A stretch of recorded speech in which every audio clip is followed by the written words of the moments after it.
So students, आज हम electricity के न्यूमेरिकल्स करेंगे। इससे प्रीवियस लेक्चर में हमने एवरग्रीन में फर्स्ट पार्ट किया था न्यूमेरिकल्स पर। आज इसके हम सेकंड पार्ट के न्यूमेरिकल्स देखते हैं। देखो, इसमें फर्स्ट न्यूमेरिकल क्या बोलता है कि calculate the current through a 60 watt bulb rated for 250 watt if the supply voltage falls to 200 volt. How is the power consumption consumed by the bulb affected? Still drawing the same current. क्या बोलना चाह रहा है इसमें? ये कह रहा है कि भाई एक 60 वाट का बल्ब है, कितने पर रेट है, वो कितने पर चल रहा है, कितने पर ऑपरेट किया जा रहा है इसको 250 वोल्ट पर। If the supply voltage falls to 200, अगर इसको 200 वोल्ट पर इसको 200 वोल्ट की सप्लाई दी जाए, देन ये कितना कंजप्शन करेगा। अब देखो 60 वाट का, तो ये तो 60 वाट ही रहेगा, लेकिन पावर कंजप्शन में क्या होगा, क्या चेंजेस होंगे, ये बताना है। तो how is the power consumed by the bulb affected, तो पहले कितनी कंजप्शन कर रहा था वो, अब कितनी कंजप्शन करना है ये फाइंड करना है। और कह रहा है कि still drawing the same current, और करंट सेम ही रहेगा। देखो करंट अगर हम बात करें कि दोनों केसेस में करंट सेम ही ड्रॉ होगा, क्यों? क्योंकि भाई ये 60 वाट का बल्ब है। अगर हम देखें पावर इज इक्वल्स टू क्या होता है, पावर इज इक्वल्स टू क्या होता है, जो सबसे पहले फर्स्ट वाला जो फॉर्मूला होता है इसका, एक तो P equals to V I होता है, एक तो होता है P equals to V I formula. लेकिन एक जो इनिशियल फॉर्मूला होता है P equals to W upon क्या होता है, T, rate of doing work. इस फॉर्मूला का यूज नहीं करेंगे हम करेंगे यहाँ पे इस फॉर्मूला का यूज। क्यों? क्योंकि यहाँ से हम फाइंड करेंगे करंट। सबसे पहले 60 वाट का बल्ब है, 250 पर ऑपरेट हो रहा है, देन करंट कितना मिलेगा इसको, करंट मिलेगा 60 अपॉन में 250। सिंप्लीफाई कर लो, करंट कितना मिल जाएगा आपको, 0.24 आ रहा होगा। देखो 0.24, क्या है 0.24 मिलेगा, यस ये 0.24 ही मिल रहा होगा आपको। यहाँ पर आ जाएगा 50 एंड ये 4, ओके, ये करंट आ गया हमारे पास 0.24 एम्पियर। नाउ अब ये कह रहा है कि अगर इसको 200 सप्लाई दी जाए 200 वोल्ट की, देन यहाँ पर क्या होगा, ये कितनी कंजप्शन करेगा। अभी तो 60 वाट कर रहा है, कितने पर, 250 वोल्ट पर। अब ये कंजप्शन कितनी करेगा, तो देखो ये कंजप्शन कितनी करेगा, इसको देखेंगे कंजप्शन कितनी हो जाएगी। इसमें क्या फाइंड करना है, इस बार हमें पावर फाइंड करना है, और V और I हमें गिवन है। तो V कितनी है हमारे पास 200, तो पावर कंजप्शन रिड्यूस हो जाएगी इसके अकॉर्डिंग। अगर हम वोल्टेज कम देंगे इसको, करंट रहेगा हमारा 0.24 बोलो, या फिर हम ये वाली वैल्यू भी ले सकते हैं 6 अपॉन 25। 25 8 जा 200 होते हैं, और 8 6 जा 48, इसीलिए क्या होगा हमारे पास ये 48 वाट पावर कंजप्शन करेगा। अगर 250 पर ऑपरेट करोगे तो 60 वाट पर क्या लेगा, वही पर सेकंड कंज्यूम कर रहा होगा, पर सेकंड कर रहा होगा, पर मिनट कर रहा होगा, पर आवर कर रहा होगा, क्या बता सकते हो आप। तो ये क्या कर रहा होगा भाई, 60 वाट कर रहा होगा हमारे पास कंजप्शन, लेकिन आर में कर रहा होगा, या फिर टाइम, देखो टाइम यहाँ पर किस में रहता है, सेकंड में, तो ये क्या और कर रहा होगा यहाँ पर सेकंड, यहाँ पर कंजप्शन कर रहा होगा 60 वाट। ओके, ये कह सकते हो आप। तो 60 वाट पर सेकंड, फिर तो ये बहुत ही ज़्यादा हाई रेटेड हो जाएगा हमारा, 60 वाट पर आवर होगा। क्योंकि अगर हम क्या करते हैं, देखते हैं पावर कंजप्शन देखते हैं, तो क्या होता है P इंटू टी होता है, P इंटू टी होता है, टी आर में लेते हैं हम, तो 60 वाट पर आर कर रहा होगा ये। ओके, ये होगा इसमें 48 वाट। तो 48 वाट क्या होगा इसमें, पावर कंजप्शन होगी पर आर, 48 वाट पर आर पावर कंजप्शन होगी। तो ये होगा इसका सिंपल फर्स्ट वाला पार्ट।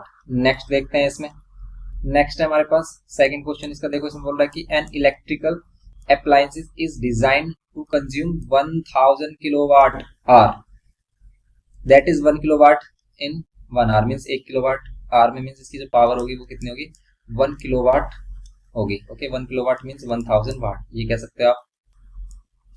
कितने आवर्स में, time is equals to 1 hours में।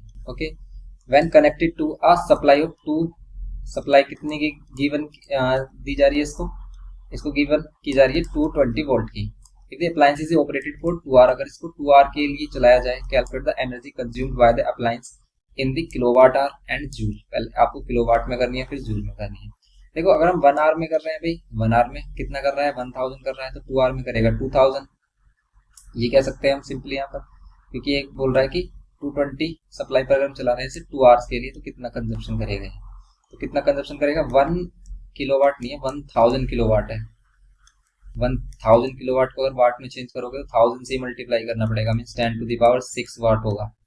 ओके, लेकिन यहाँ पर अगर कह रहा है कि 2 आवर्स के लिए आपको बताना है, इसके लिए 2 आवर्स के लिए कितनी एनर्जी कंजप्शन करेगा। देखो एनर्जी इज इक्वल्स टू होता है P into T, P into T power kilowatt में कितनी है, 10,000 किलोवाट, और टाइम कितना 2 आवर, तो ये कितना एनर्जी कंजप्शन करेगा 2000 किलोवाट आवर।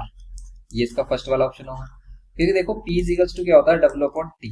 W एक एनर्जी है तो एनर्जी इजिकल्स टू क्या होता है P इंटू टी। इसी को हम W equals to P into T बोल सकते हैं, फिर energy equals to P into T. और यहाँ पर अगर हम एनर्जी कंजप्शन मेजर करते हैं तो किलोवाट आवर में करते हैं, तो ये किलोवाट आवर स्टैंडर्ड यूनिट होती है। तो ये हो गए हमारे पास किलोवाट आवर। और 1 किलोवाट आवर में क्या होता है हमारे पास 1 यूनिट भी होती है, कमर्शियल यूनिट। अब यहाँ पर हम देखते हैं कि अगर इसको जूल में कन्वर्ट करना है, देखो आपको पता होना चाहिए कि 1 किलोवाट आवर में कितने होते हैं। 1 किलोवाट आवर में कितना होता है 3.6 into 10 to the power 6 joule होते हैं। क्यों होते हैं, ध्यान से देखो कि भाई 1 किलोवाट में कितने वाट, 1000 वाट।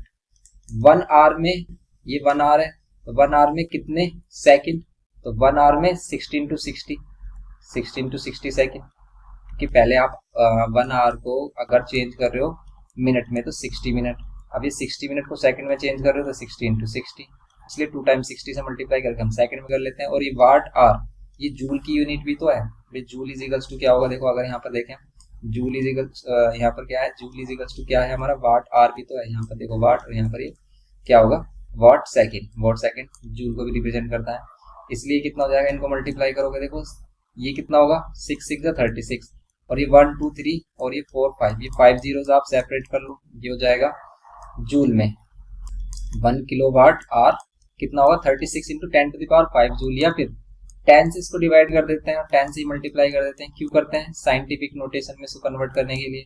तो स्टैंडर्ड नोटेशन हमारा यही होता है कि आपके पास जो भी वैल्यू है उसको आप क्या करो पॉइंट में रिप्रेजेंट करो। 3.6 इंटू 10 टू द पावर कितना हो जाएगा 6।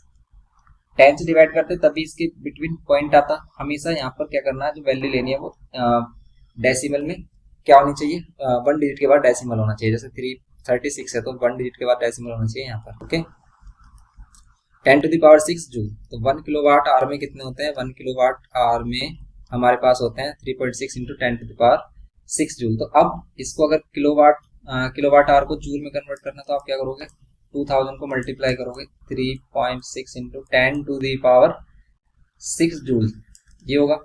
अब इनको देखो ये कितने हैं 3 जीरो है, 3 जीरो और ये क्या होगा 6 जीरो, 2 टू दी मतलब 10 टू दी पावर 9 हो जाएगा। और ये 2 से इसको मल्टीप्लाई करो कितना होगा 7.2 into 10 to the power 9 joule, ये आंसर आ रहा होगा इसका। देखो क्या यही आंसर है, यस तो यही आंसर है, लेकिन इसने 7200 यहाँ पर मेंशन किया। आप ये भी कर सकते हो सिंपली, ये आंसर भी इसका करेक्ट है। ओके, अगर आप इसे 10 टू दी पावर 6 ही रहने देते हो और इन दोनों की मल्टीप्लाई कर देते हो तो 7200 ही मिलेगा आपको। Okay, got it. ये हो गया हमारा second question. Next third question में है यहाँ पर an electric oven having a resistance of 20 ohm draws a current of 10 ampere. Means resistance आपको गिवन क्या है, रेजिस्टेंस देखो गिवन क्या है हमारे पास, रेजिस्टेंस कितना 20 ओम, एंड यहाँ पर करंट गिवन क्या है आई, करंट गिवन क्या है आई 10 ampere, and if it is operated for 3 hours, अगर ये 3 आवर्स के लिए ऑपरेटेड हो मींस टाइम कितना है हमारे पास 3 आवर्स है, डेली 3 आवर्स डेली करता है। Calculate the weekly bill of its operation, इसकी ऑपरेशन का वीकली बिल बताइए इफ इलेक्ट्रिसिटी कॉस्ट इज 1.5 पर किलोवाट आवर। तो देखो इलेक्ट्रिसिटी बिल हम कैसे कैलकुलेट करते हैं, जितनी भी एनर्जी हमारी आती है किलोवाट आवर में, ये इसको पावर इंटू टी इसका फॉर्मूला है, और ये हम यहाँ पर मेजर करते हैं पावर किस में किलोवाट में और टाइम किस में आवर में। तो किलोवाट आवर में जितने भी हमारी एनर्जी कंजप्शन होगी उसी को हम कॉस्ट से मल्टीप्लाई कर देते हैं, तो तब हमारी क्या आती है फाइनल कॉस्ट आती है। तो देखेंगे कैसे करेंगे हम। सबसे पहले इसका एनर्जी कंजप्शन फाइंड करेंगे। एनर्जी कंजप्शन के लिए आपको क्या चाहिए, पी इंटू टी चाहिए। पी है ही नहीं यहाँ पर, टाइम है 3 आवर्स। पी क्या हम पी फाइंड कर सकते हैं, ये जो गिवन हमारे पास कंडीशन है इससे। तो देखो आप इसमें पी फाइंड करना है और पी भी किस में होना चाहिए किलोवाट आवर में। अब पी के फॉर्मूले देखो, पी इज इक्वल्स टू क्या होता है वी आई होता है। वी है गिवन नहीं है, आर गिवन है, आई गिवन है, आई तो है तो वी को किस में कर दो आई और आर के टर्म्स में क्या कर सकते हैं, V is equals to I R. P के 4 फॉर्मूले हमने देखे क्या, P is equals to W upon T होता है सबसे initial, P is equals to V I, ये कहाँ से आया P is equals to V I. देखो ये भी हमारा कहाँ से आया, जैसे हम यहाँ पर डब्ल्यू के प्लेस पर क्या कर लें आई स्क्वायर आर टी, आई स्क्वायर आर टी पुट कर लें तो आई से आई कैंसिल हो जाएगा, उसी से फॉर्म हो जाएगा। या फिर इसमें हम फॉर्मूला यूज करेंगे वी इज इक्वल्स टू क्या डब्ल्यू अपॉन क्यू, ये पोटेंशियल डिफरेंस का फॉर्मूला होता है V is equals to W upon Q, then W is equals to क्या होगा वी क्यू। ओके, आप इसी फॉर्मूला में अगर क्या कर लो वी क्यू पुट कर लो डब्ल्यू के प्लेस पे, अपॉन में कितना टाइम, देन आप क्या कर लो फिर क्यू को हटाकर यहाँ से क्या कर लो आई टी रख लो, क्यों, क्योंकि I is equals to current is equals to also क्या होता है क्यू अपॉन में टी। देन आप क्या कर सकते हो वी को हटाकर यहाँ पे क्या कर सकते हो, देखो Q is equals to also होगा आई टी, समझ रहे हो आप। तो यहाँ पर आई टी पुट कर लिया आपने, यहाँ पर टी से टी कैंसिल, इसलिए वी आई, ये सेकंड फॉर्मूला बनता है। नेक्स्ट अगर आप v is equals to I R होता है हमारा ओम्स लॉ के अकॉर्डिंग, और हम v को यहाँ से सब्स्टिट्यूट करते हैं आई आर से, तो आई आर इंटू में आई, तो ये हो जाता है आई स्क्वायर आर, ठीक है, आई स्क्वायर आर। ये हो गया इसमें थर्ड फॉर्मूला इसका, फर्स्ट ये हो गया हमारा, सेकंड ये हो गया, थर्ड ये हो गया, ओके। और फोर्थ क्या होता है इसमें, फोर्थ क्या होता है कि अगर हम इसी फॉर्मूला में आई के प्लेस पर क्या कर लें वी अपॉन आर पुट कर लें, ओके। इसी फॉर्मूला में हम क्या कर लें आई के प्लेस पर इस बार क्या कर लें वी अपॉन आर पुट कर लें, तो फोर्थ फॉर्मूला बनता है वी स्क्वायर अपॉन आर। तो यहाँ पर हम यूज क्या करें, देखो हमें आई आर गिवन है तो हम ये वाला थर्ड वाला रिलेशन यूज करेंगे। कैसे, टी इज इक्वल्स टू क्या होगा, टी इज इक्वल्स टू क्या होगा I square R, I square R, I की वैल्यू 10, 10 का स्क्वायर, और आर की वैल्यू 20, कितना हो जाएगा 100, और ये 20, ये कितना आ रहा 2000, कितना आएगा वाट। लेकिन किलोवाट में चेंज करने के लिए हम क्या करेंगे, इसको 1000 से कर देंगे डिवाइड, तो एक किलोवाट में चेंज, 1000 से डिवाइड किया हमने, आ गया 2 किलोवाट, ओके। 2 किलोवाट आ गया। तो अब हम इसमें यहाँ पर क्या करेंगे, एनर्जी वाला जो फॉर्मूला हम यहाँ पर यूज कर रहे थे ये यूज करेंगे। अब कैसे, इसको यूज करेंगे हम एनर्जी के फॉर्मूले को ना, P इंटू टी होगा, P है हमारे पास 2 किलोवाट, टाइम कितना गिवन किया था 3 आवर्स के लिए कह रहा था, यस ये 3 आवर्स कह रहा है पर डे, और आपको 1 वीक का इसका बिल फाइंड करना है। कॉस्ट ऑफ बिल क्या है यहाँ पर किलोवाट कॉस्ट क्या है इसकी, पर किलोवाट कॉस्ट हमारी क्या, पर किलोवाट आवर कॉस्ट हमारी 1.5 रुपीज, तो सिंपल 1.5 रुपीज है इसकी कॉस्ट, तो 1.5 से लास्ट में मल्टीप्लाई कर देंगे, ये कॉस्ट आ गया, ये आ गया हमारे पास kilowatt hour, 6 kilowatt hour. Cost of bill कितना होगा, फाइनल कॉस्ट ऑफ बिल होगा सिंपल हमारा, ये होगा cost of bill energy consumption into में पर किलोवाट चार्ज, ठीक है, पर किलोवाट चार्ज हमारा 1.5 है, 15 6 से कितने होते हैं 90 होते हैं, तो 9 रुपीज हो जाएगा। ये तो सिंपल भाई बड़ा सस्ता है, तो पर इतना सस्ता होता नहीं, इतना सिंपल नहीं होता। जैसे इसमें आ गया हमारा कितना आंसर आ रहा है। अभी हमने एक और चीज मिस की है क्या, कि भाई ये जो हमने एनर्जी कंजप्शन फाइंड किया ये क्या है, पर डे एनर्जी कंजप्शन है, ठीक है, पर डे एनर्जी कंजप्शन। पहले आपको अगर फाइनल कॉस्ट फाइंड करना है पहले आप वीकली एनर्जी कंजप्शन फाइंड करो। तो यहाँ पर हम क्या कर रहे हैं, वीकली एनर्जी कंजप्शन अगर हम फाइंड कर रहे हैं, वीकली एनर्जी कंजप्शन अगर हम फाइंड करें, ओके, तो कितनी होगी वीकली एनर्जी कंजप्शन, ये होगी हमारे पास 7 डेज होते हैं 1 वीक में, तो इंटू 6 ये हो जाएगा 42 kilowatt hour. Now final cost क्या होगी, फाइनल बिल कॉस्ट कितनी हो जाएगी हमारे पास, ये होगी हमारे पास सिंपल 42 इंटू में 1.5। अब आप इसको मल्टीप्लाई करो, देखो पॉइंट हटाओगे नीचे 10, 5 से कैंसिल कर लो, 5 3 जा 5 2 जा 2 से मल्टीप्लाई और डिवाइड करो, 2 2 जा 4 2 1 जा 2, एंड ये हो जाएगा 63 रुपीज, ओके। तो इस 63 रुपीज का बिल होगा 1 वीक का, सिंपल, ओके। ये है हमारा सिंपल आंसर इसका क्वेश्चन नंबर 3 का। नेक्स्ट क्वेश्चन देखते हैं फोर्थ। देखो फोर्थ क्या कह रहा है कि calculate the quantity of heat that will be produce in a coil of resistance 75 ohm resistance है, करंट 2 एम्पियर है, is passed through the for 2 minutes, 2 minutes के लिए पास हो रहा है। ये आईसीएससी 2010 का क्वेश्चन है और इंपॉर्टेंट हो जाता है इसलिए। तो देखो हीट का फॉर्मूला होता है जो हम यहाँ पर यूज करते हैं वो होता है H is equals to I square R T, इसी को हम क्या करते हैं जूल्स लॉ भी कहते हैं, ओके।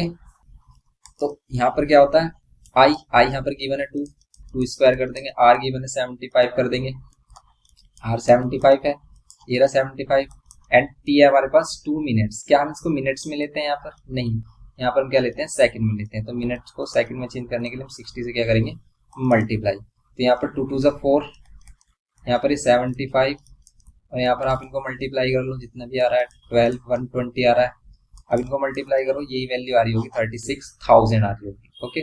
क्योंकि 75 4 जा कितना होंगे 150 150 300, मतलब ये हमारे सिंपल कितना हो जाएगा 300 ये और 120 ये, तो कितना होगा 36,000 ये कितना हो जाएगा सिंपल जूल, ओके। तो 36,000 जूल क्या हो जाएगा सिंपल इसका आंसर होगा, क्योंकि देखो ये हमने सिंपल क्या किया I square R T use किया है, इसमें वैल्यूज पुट किया डायरेक्ट, सिंपल ये होगा हमारे पास क्वेश्चन नंबर 4 में। सिंपल क्वेश्चन है, डायरेक्ट फॉर्मूला बेस्ड। 5th में an electric heater is rated 1000 watt 200 volt, calculate the resistance of the heating element. Resistance find करना है, तो सिंपल रेजिस्टेंस फाइंड करेंगे क्वेश्चन नंबर 5th में। आपको P गिवन क्या है, V गिवन क्या है, तो P equals to V I होता है, या फिर हम क्या करते हैं P equals to V square upon R, ये किया था अभी हमने। तो R इजिकल्स टू क्या होगा, R इजिकल्स टू क्या हो जाएगा, सिंपल फॉर्मूला हमने सही पुट किया है। ओके, तो यहाँ पर V square upon P, V की वैल्यू क्या है हमारे पास 200, तो यहाँ पर 200 स्क्वायर करेंगे और पी की वैल्यू होगी 1000 वाट। सिंप्लीफाई करोगे यहाँ पर 200 इंटू में 200, यहाँ पर 1000 सिंप्लीफाई करोगे तो 20 से 20 10 एंड ये हो गया 2 2 4, ये 40 ओम। रेजिस्टेंस आ गया 40 ohm. Current flowing through it, current कितना फ्लो हो रहा है, देखो आप क्या लगा सकते हो, P equals to V I use कर सकते हो। P कितना है 1000 है, ओके। V की वैल्यू कितनी है 200, इनटू में क्या होगा हमारे पास I की वैल्यू क्या हो जाएगी, इधर डिवाइड करोगे कैंसिल करोगे कितना आ रहा है 5, तो ये हो गया हमारे पास 5 एम्पियर। सिंपल, ये करना था क्वेश्चन नंबर 5th में। सिंपल क्वेश्चन है ये हमारे डायरेक्ट फॉर्मूला बेस्ड। तो पावर की जो भी हमने 4 फॉर्मूलाज आपको अभी एक्सप्लेन किए थे वो याद रखने आपको इंपॉर्टेंट है। फिर यहाँ पर 6th question, calculate the electrical energy consumed when a bulb of 40 what is used for 12.2 hours every day for 30 days. Okay, तो इलेक्ट्रिकल एनर्जी कंजप्शन निकालना है यहाँ पर ओनली। कैसे निकालेंगे, वही सॉल्यूशन हम इसमें क्या करेंगे, एनर्जी कंजप्शन होता है P into T, energy consumption क्या होता है P इंटू टी, लेकिन P किस में लेना है आपको, किलोवाट में, और टाइम क्या लेना है, आर में। अब 40 वाट का बल्ब है, किलोवाट में चेंज करोगे 1000 से डिवाइड कर दो, इनटू टाइम कितना है हमारे पास, टाइम है हमारे पास 12.5 hours every day for 30 days के लिए करना है। तो डायरेक्ट 30 डेज के लिए करना है तो आप 30 मल्टीप्लाई कर दो, तो यहाँ पर डायरेक्ट बोल दो energy consumption for 30 days. Okay, या फिर 1 डे का निकाल कर आप 30 की मल्टीप्लाई कर सकते हो। पॉइंट हटाओगे नीचे 10, ये 0 से 1 0 कैंसिल, यहाँ पर 1 0 से ये भी 0 कैंसिल। अब हमारे पास 4 बच जाता है, 4 और 4 को क्या कर सकते हैं यहाँ पर कैंसिल कर सकते हैं 25 टाइम्स में। ओके, 4 से 25 टाइम्स में 100 कैंसिल हो रहा है, और ये 25 इसको कैंसिल कर रहा है कितने टाइम में, 5 टाइम्स में, और 5 6 कितने होंगे हमारे पास, 5 3 15 होंगे। तो सिंपल 15 किलोवाट आ गया। समझ में आया अभी कैलकुलेशन क्या किया हमने, सिंपल कैलकुलेशन की है। ओके, पॉइंट हटाकर नीचे 0 से 0 कैंसिल की, 30 में ये कैंसिल हो गया, यहाँ पर 1 0 से 1 0 कैंसिल, 4 से 100 कैंसिल किया, 25 से 125 कैंसिल किया, 5 टाइम, और 5 3 15 हो गया kilowatt hour. Okay, kilowatt hour में इसकी यूनिट आती है। सिंपल ये हो गया हमारा 6th क्वेश्चन। नेक्स्ट देखो आप, ये लास्ट क्वेश्चन है इसका, an electrical heater is rated 4 kilowatt 220 volt, find the cost of using this heater for 12 hours. तो इसकी कॉस्ट फाइंड करनी है, मींस एनर्जी की कॉस्ट फाइंड करनी है। If 1 kilowatt hour of electrical energy cost rupees 3.25। तो यहाँ पर हमारे पास गिवन क्या है, तो सबसे पहले आपको गिवन ही लिखना होता है क्वेश्चन में। भाई हमारे पास क्या है, पावर कंजप्शन है 4 किलोवाट आवर, हमारे पास वोल्टेज पोटेंशियल डिफरेंस है 220 वोल्ट, एंड हमारे पास क्या टाइम है 12 आवर्स। ओके, 12 आवर के लिए यूज किया जा रहा है, और पर डे की कॉस्ट है हमारे पास। ठीक है, पर डे कॉस्ट हमारे पास क्या है, ये कह रहा है कि इफ 1 किलोवाट आवर, ठीक है, पर किलोवाट आवर कॉस्ट क्या है हमारे पास, ये है हमारे पास 3.25। सिंपल, अब हम क्या करेंगे, टोटल किलोवाट आवर फाइंड करेंगे इसका। तो टोटल एनर्जी कंजप्शन क्या होगा, P इंटू टी, P की value 4 and T is equal to कितना 12 आवर्स के लिए। तो फिर 220 क्यों गिवन किया है भाई, इसका तो कोई भी यहाँ पर रोल नहीं लग रहा, नहीं है बिल्कुल भी, क्योंकि 12 आवर भी गिवन किया है और 4 किलोवाट भी आर गिवन किया है यहाँ पर।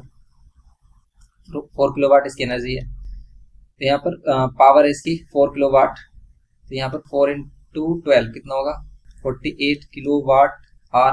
और अगर इसका कॉस्ट फाइंड करना है देन आप क्या करोगे भाई, कॉस्ट फाइंड करने के लिए 48 किलोवाट आर को किस में मल्टीप्लाई करोगे 3.25 में, कर दो सोल्व, कितना आएगा, इसको सोल्व करके यही आ रहा होगा 156। पॉइंट हटाओगे नीचे 100 कैंसिल कर लो, 5 से 5 6 से 30, 5 5 से 25, 5 2 जा 10, ये 0, 5 से अगेन कैंसिल कर लो, 5 1 जा 5, 5 3 जा 5 4 जा 4 से कैंसिल कर लो, 4 1 जा 4, 4 2 जा 12 और 13, 156 ये आ रहा है। सिंपल, इसका आंसर कितना हो गया 156 रुपीज। तो सिंपल हो गया क्वेश्चन नंबर 7। तो इस टाइप से ये क्वेश्चन करने थे आपको, सिंपल क्वेश्चन थे, तो आप इनको प्रैक्टिस करिए, अच्छे से एग्जाम दीजिए। All the best for your exam. मिलते हैं नेक्स्ट लेक्चर में। वीडियो इन्फॉर्मेटिव लगे तो प्लीज लाइक करिए, शेयर करिए अपने फ्रेंड्स के साथ। Thanks for watching.